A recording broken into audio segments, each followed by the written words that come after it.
name is Mikey T. You may know me from my documentary/cultural brand Jamaica Story, Mikey T Speaks, or even my newest network, IP Squared, or Inspired People Inspire People. Wherever you know me from, welcome. I just wanted to welcome you guys into a new chapter of my life. Since I was young, I had an unhealthy expectation to have it all figured out. Whether it was career, school, relationship, or whatever. I just needed to have it all figured out. I needed to always know what I was going to do next. I was never in a state of being. I was always wondering what was the next step I had to take to be successful. I'd been told for years I was going to burn myself out, and I couldn't understand because when I stayed still, it felt like the world was leaving me.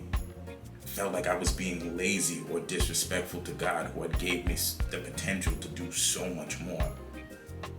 That fear of having to know what's next and having to do the right thing stopped me from living my life and building relationships that could have helped me, but not anymore.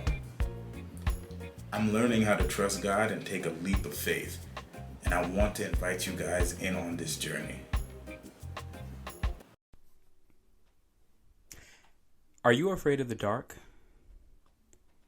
Darkness has often been used as a metaphor for evil, blindness, and despair.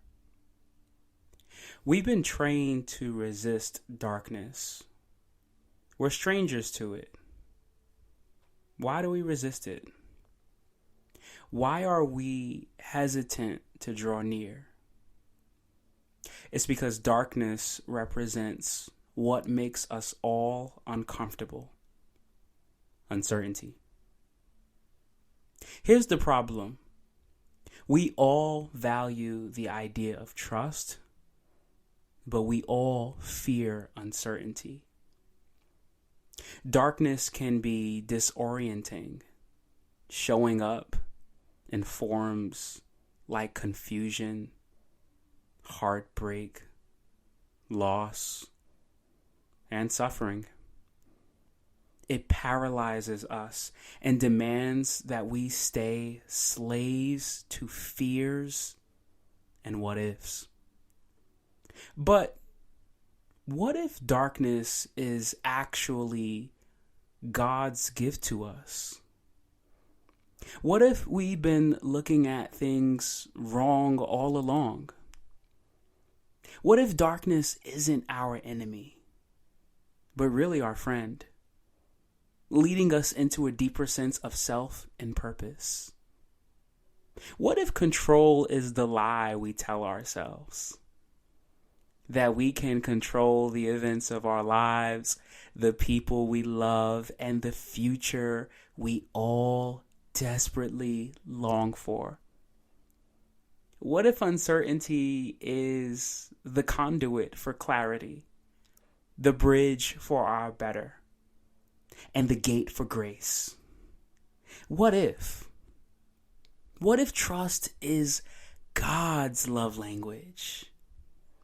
The only thing we lose in trusting God with our lives is control. And if we're honest, we never had it. 2020 was a year that showed us that we were never in control. It showed us that the darkness is our friend. Uncertainty is a gift, and faith is the key. And God is waiting on us.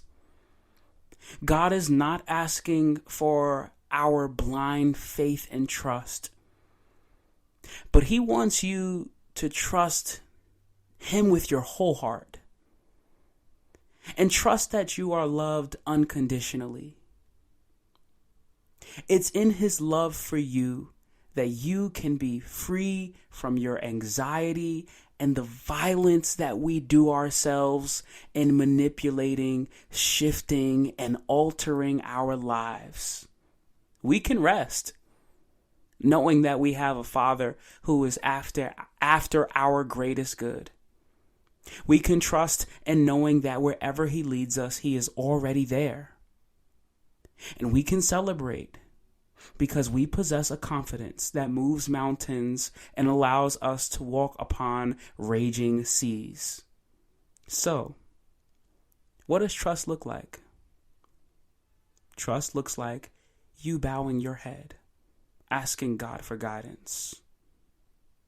In a world that loves busyness and noise, trust looks like silencing the voices outside and the ones inside your head to hear the inner voice of love that says, I love you. How about we do it together this time? In a world that rushes you to be something before your time, taking a leap of faith may look like not leaping just yet.